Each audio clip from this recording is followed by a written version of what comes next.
गोपा भज मन गोविंदा गोविंदा गोपाला गोविंदा गोपाला गोविंद गोविंद गोपाल भज मन गोविंदा गोविंद गोविंद गोपाल भज मन गोविंदा गोविंदा गोपाला गोविंदा गोपाला गोविंद गोविंद गोपाल भज मन गोविंदा गोविंदा गोपाला गोविंदा गोपाला। अब सभी पुण्य आत्मा ध्यान से सुनिएगा।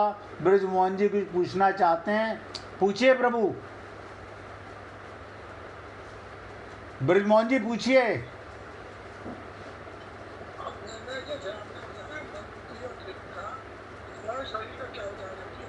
हैं जी?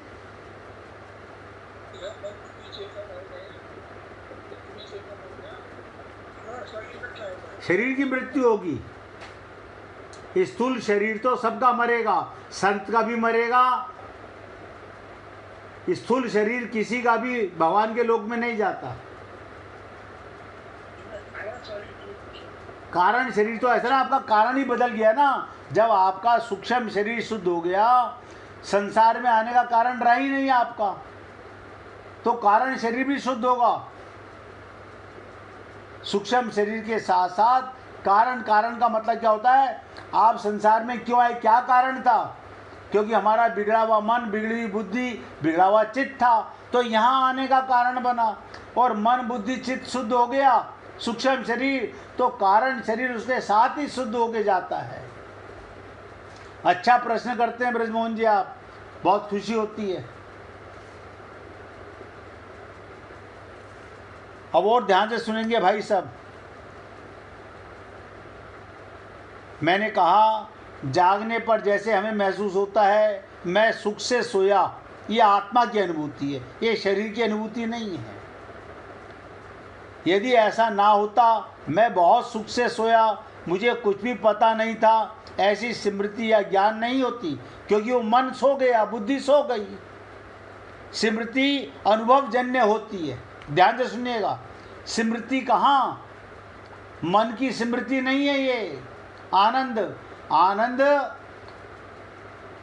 आपकी आत्मा की स्मृति है, अनुभवजन्य है। अतएव सबको प्रत्येक अवस्था में अपनी सत्ता का अखंड अनुभव होता है। किसी भी अवस्था में अपने अभाव का मैं नहीं हूँ, इसका अनुभव नहीं होता। शरीर मरता है, आत्मा कभी नहीं मरती, उसे सदा अनुभव रहता है। मैं नहीं हूँ, इसका अनुभव कभी नहीं होता आत्मा को। जिन्होंने माने हुए हैं मैंपन से संबंध विच्छेद करके अपने स्वरूप है का बोध कर लिया। ध्यान दीजिएगा, मैं हूँ, राम सुखदास जी बहुत सुंदर कहते थे इस पे। मैं हूँ, हूँ माने अहंकार, शरीर को लेके अहंकार आया तो मैं हूँ, और मैं मरा तो हूँ नहीं रहेगा, है। आत्मा है, आत्मा थी, आत्मा रहेगी। अहम मर गया, संबंध विच्छेद करके अपने स्वरूप है का बोध कर लिया, वो तत्विद कहलाता है, तत्व ज्ञाता कहलाता है। हे पुण्य आत्माओं, बहुत गहरा संवाद है। अब जो आगे बताने जा रहा हूँ, बहुत ध्यान से सुनिएगा। पहले उदाहरण सुन लीजिएगा। क्या? वाणी पदार्थ है, बोलने की प्रवृत्ति क्रिया है, और बोलना समष्टि शक्ति से हो रहा है। अर्थात गुण ही गुणों में बरत रहे हैं, परंतु मनुष्य अज्ञानवश पदार्थ और क्रियाओं को अपना मानकर स्वयं कर्ता बन जाता है। आत्मा के बिना ना आँख देखती है, ना मुंह बोलता है, ना कान सुनता है, लेकिन अज्ञानता के कारण अज्ञानवश पदार्थ और क्रियाओं को अपना मानकर स्वयं कर्ता बन जाता है। अब एक एक शब्द ध्यान देना। अपरिवर्तनशील, देखिए कहीं पर भी समझ नहीं आए। अपरिवर्तन क्या है? आत्मा में कोई परिवर्तन नहीं होता। आत्मा सतयुग में भी वही थी, त्रेता युग में भी वही थी, द्वापर में भी वही थी, कलयुग में भी वही है। युग बदलते रहेंगे, आप ब्राह्मण क्षत्रिय वैश्य शूद्र बनते रहेंगे, आते रहेंगे, जाते रहेंगे। आत्मा में कोई परिवर्तन नहीं होता। अपरिवर्तनशील, जिसमें कभी कोई परिवर्तन ना हो, वो परमात्मा तत्व के साथ हमारा स्वतः सिद्ध नित्य संबंध है। और देखिए, कोई भक्त भजन सुनाना चाहे तो निकाल के रखना भैया, 10-15 मिनट पहले बोल रहा हूं। अपरिवर्तनशील, शरीर में परिवर्तन होता है, शरीर का जन्म होता है, किलो 2 किलो का होता है, और ये बढ़ता रहता है, घटता रहता है, मोटा पतला होता रहता है, बूढ़ा जवान होता रहता है, लेकिन आत्मा में कोई परिवर्तन। हाथी की आत्मा भी वही है और चींटी की आत्मा भी वही है। आपकी बुद्धि लगाओगे तो कहेंगे अरे इतने बड़े शरीर में आत्मा बड़ी होती होगी। नहीं, आत्मा वही होती है। ऐसे समझिएगा, हिंदुस्तान में पॉपुलेशन 140 करोड़, कई कंट्रियों में पॉपुलेशन 1 करोड़ भी नहीं है। सूर्य बराबर प्रकाश दे रहा है। ये मत समझिएगा हिंदुस्तान में बड़ा सूर्य निकलता होगा, वहाँ छोटा सूर्य निकलता होगा। इसलिए अपरिवर्तनशील परमात्मा तत्व के साथ हमारा माने आत्मा का स्वतः सिद्ध नित्य संबंध है। कोई ब्राह्मण हमारा परमात्मा से विवाह नहीं करा सकता, वो शरीर से शरीर का विवाह कराता है।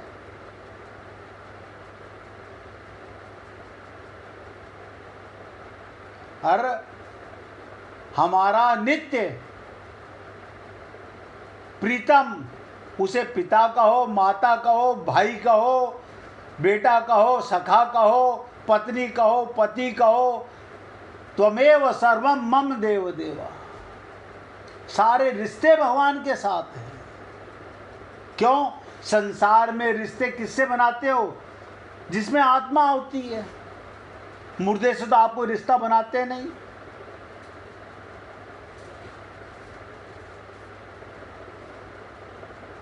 तो रिश्ता परमात्मा के साथ ही होता है, इसलिए उसे अपरिवर्तनशील कहा गया। और उससे हमारा सदा का नित्य संबंध है। लेकिन हम लोग सतयुग से लेकर अब तक ये भ्रम नहीं मिटा सके। और कलयुग बहुत छोटा सा युग है, इसमें भगवत प्राप्ति भी बहुत सरलता से होती है। तो परिवर्तनशील, अब देखिएगा, अपरिवर्तनशील आत्मा, परिवर्तनशील प्रकृति के साथ हमारा संबंध वस्तुतः है नहीं, केवल माना हुआ है। शरीर के साथ हमारा संबंध नहीं, संसार की किसी वस्तु के साथ हमारा कोई संबंध नहीं, लेकिन माना हुआ है। अज्ञानता के कारण प्रकृति से माने हुए संबंध को यदि विचार के द्वारा समझ के, सोच के, जान के, मान के मिटाते हैं तो उसे ज्ञान योग कहते हैं। क्या कहते हैं? ज्ञान योग। अब इसे आत्मज्ञान हो गया। क्या मतलब हो गया? ध्यान दीजिएगा। उसका प्रकृति से माने हुए संबंध को विचार के द्वारा समझ के, शरीर में रहता हूं, शरीर नहीं हूं, संबंध को यदि विचार से मिटाओ, सोच के मिटाओ, कहने से नहीं कि मैंने कह दिया आपने मान लिया ना, समझ के, वरना तुरंत वापस ये जाग जाएगा। ये माया का शरीर है, माया भगवान की दासी है और माया का बेटा आपका मन है। इसलिए आपसे निवेदन कर रहा हूं, परिवर्तनशील, मिटने वाले, बदलने वाले प्रकृति के साथ हमारा संबंध है नहीं, केवल माना हुआ है। अब प्रकृति से माने हुए संबंध को यदि विचार से, विचार कौन करता है? बुद्धि विचार करती है, मन विचार करता है। मन बुद्धि शरणागत होते हैं, मन बुद्धि बिगड़े हुए हैं, तो उसे ज्ञान योग कहते हैं। लेकिन हम लोग रोज सत्संग सुनते हैं, मुझे नहीं पता आप में से कितनी पुण्य आत्मा सुनने के बाद विचार करते होंगे। करना चाहिए।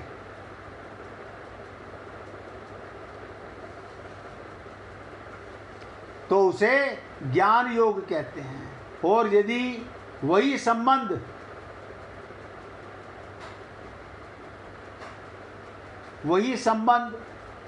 दूसरे का हितार्थ, परहित, दूसरे का भला कर्म करते हुए मिटाते हैं तो उसे कर्म योग कहते हैं।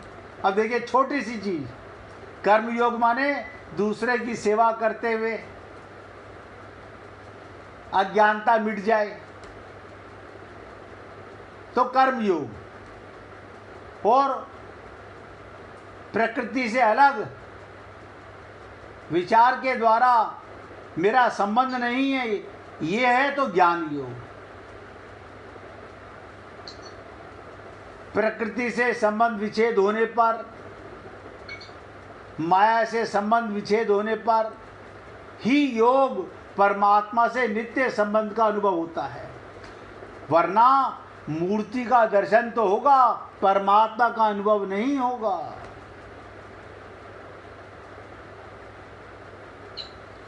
इसे योग कहते हैं। संसार से संबंध विच्छेद, प्रकृति से संबंध विच्छेद होने पर योग परमात्मा से नित्य योग है। देखिए, एक होता है संयोग, संयोग का होता है वियोग। एक दिन बच्चा पैदा हुआ, स्त्री माता बन गई, पुरुष पिता बन गया। आज हमारा संयोग एक शरीर से हो गया, जिससे आज संयोग हुआ है। या तो तुम्हारा शरीर मरेगा या उसका मरेगा, एक दिन वियोग होगा। लेकिन अगर हम ये जान गए, एक होता है नित्य योग, जिससे कभी हमारा ना तो संयोग हुआ है ना कभी वियोग होगा, वो है परमात्मा। आत्मा का परमात्मा के साथ नित्य योग। अब आप सोचिए, परमात्मा से नित्य संबंध का अनुभव होता है, अन्यथा केवल ज्ञान और कर्म ही होता है। कर्म योग नहीं होता, ज्ञान योग नहीं होता। हम ज्ञानी तो हैं, हम पढ़े लिखे हैं, डिग्री होल्डर हैं, धनवान हैं, लोगों की दृष्टि में ज्ञानवान हैं। हम कर्म करने वाले हैं, हम मंदिर बनवाने वाले, धर्मशाला बनवाने वाले, अनाथ आश्रम बनवाने वाले। कर्म तो सब करते हैं, लेकिन योग नहीं करते। ना ज्ञान योग है ना कर्म योग है। ये हम सब की अज्ञानता है। योग के बिना कर्म भी बेकार और ज्ञान भी बेकार। क्यों? वो आगे कर्म करते हुए योग का मतलब कि मेरे को भगवान के निमित्त कर्म किया है। ज्ञान का मतलब संसारिक प्रकृति का ज्ञान नहीं, मुझे आत्मा का ज्ञान हो गया, परमात्मा का ज्ञान हो गया। अतः हे पुण्य आत्माओं, प्रकृति से संबंध विच्छेद पूर्वक, ध्यान से सुनो, प्रकृति से, संसार से, माया से, शरीर से, एक एक शब्द ध्यान देना, इनसे संबंध विच्छेद पूर्वक परमात्मा से अपना नित्य संबंध को पहचानने वाला ही तत्वविद कहलाता है, तत्व ज्ञाता कहलाता है, तत्वज्ञ कहलाता है। यही संत महात्मा आप और हम लोगों को बार बार रटाते रहते हैं, लेकिन आप और हम लोग कितना समझ पाते हैं और कितना नहीं, ये आप सोचिएगा।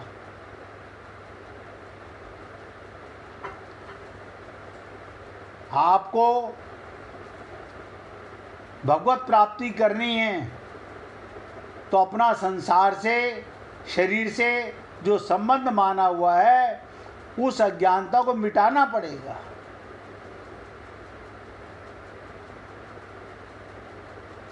जीवन में शांति और सुकून चाहिए तो जीवन जीने के तरीके को बदलना पड़ेगा। हमारा कल भी बताया था, जीवन उस कटी पतंग की तरह है जो चील को आसमान में उड़ते हुए देखती है और सोचती है इसको ना तो कोई बंधन है चील का, ना कोई डोरी है, और मुझे डोरी से बांधा हुआ है। हमें किसी ने नहीं बांधा हुआ, ये भी आपको बता दूं, हम खुद बंधे हुए हैं ममता मोह आसक्ति में। हमें किसी ने, आप अपने पैरों में झांक के देखो, कहाँ है, कौन सी बेड़ियाँ हैं, कौन सी हथकड़ी लगी हुई है? कोई हथकड़ी नहीं है, मन में हथकड़ी लगी हुई है। मन में ममता, मन में आसक्ति, मन में मोह होता है। मन में हम धनवान होते हैं, मन में हम विद्यावान होते हैं।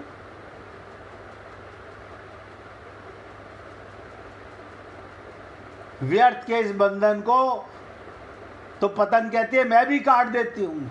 वो डोरी काट देती है, हवा का एक झोंका आता है और उसे उड़ा कर ले जाता है। और पतंग पेड़ में जाके उलझ जाती है। तो पतंग की तरह आप और हम लोग भी यही गलती करते हैं, मन मर्जी से चलकर, मन मर्जी से स्वतंत्र होने की सोचते हैं, पर ज़्यादा बंधनों में बंधते चले जाते हैं। हम अध्यात्म रूपी डोरी को काट देते हैं, अध्यात्म रूपी, और फिर कटी पतंग की तरह कांटों में, कभी इस परिवार में, कभी उस परिवार में, कभी ब्राह्मण के शरीर में, कभी क्षत्रिय के शरीर में, बस इधर से उधर अटकते रहते हैं। भगवान कहते हैं अपने आप को बदलो, खुद भीतर से निकलना है।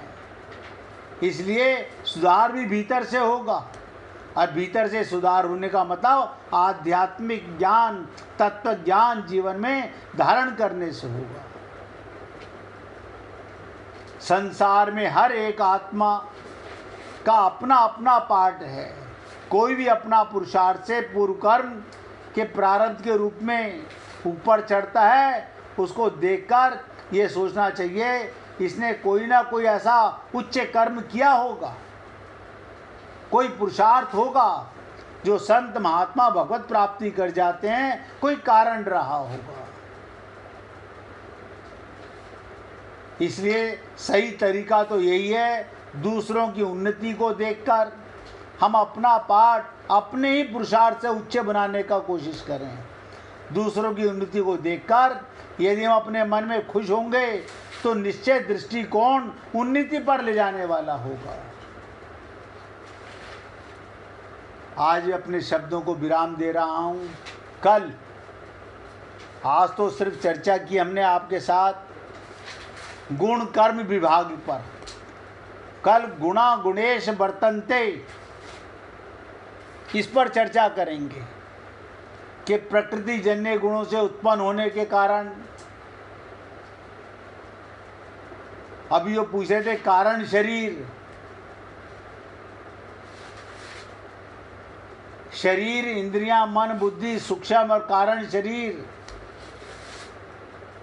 ये संपूर्ण गुण गुणेश वर्तन्ते, ये सब जैसे अपने को शरीर मानोगे तो संसार का ही मन होगा, संसार की बुद्धि होगी, संसार के गुण से आपका संबंध होगा।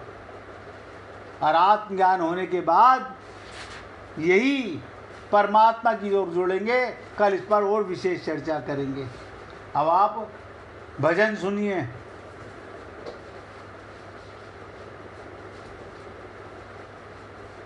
बुड्ढी जी से सुनिए।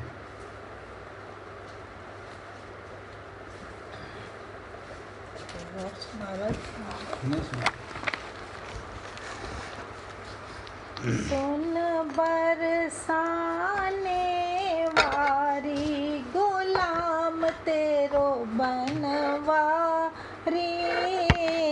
सुन बरसाने वारी गुलाम तेरो बनवारी, तेरी पायलिया पे बाजे मुरलिया, तेरी पायलिया पे बाजे मुरलिया, छम छम नाचे गिरधारी गुलाम तेरो बनवारी, छम छम नाचे गिरधारी गुलाम तेरो बनवारी, सुन बरसाने वारी गुलाम तेरो बनवारी,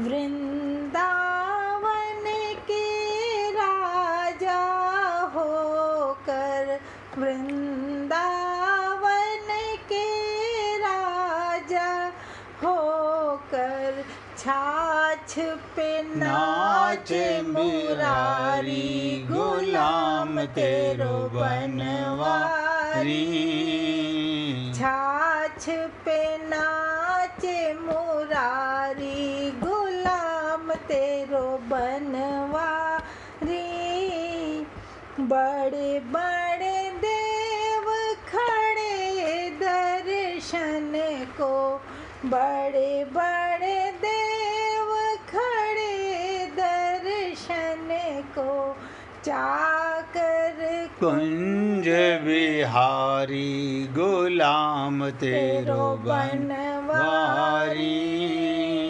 चाकर कुंज बिहारी गुलाम तेरो बनवारी, सुन बरसाने वारी गुलाम तेरो बनवारी, वृंदावन की कुंज गलन में, वृंदावन की कुंज गलन में, रास रचो गिरधारी गुलाम तेरो बनवारी, रास रचो गिरधारी गुलाम तेरो बनवारी, गोरी कलाई में हरी हरी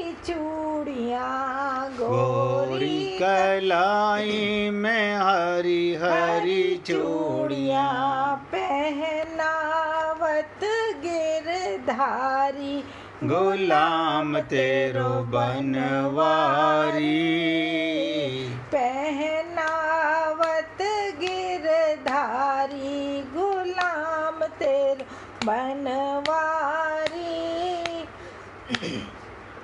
बड़े बड़े नैनों में झीना झीना सुरमा, बड़े बड़े नैनों में झीना जीना सुरमा, घायल कृष्ण मुरारी गुलाम तेरो बनवारी।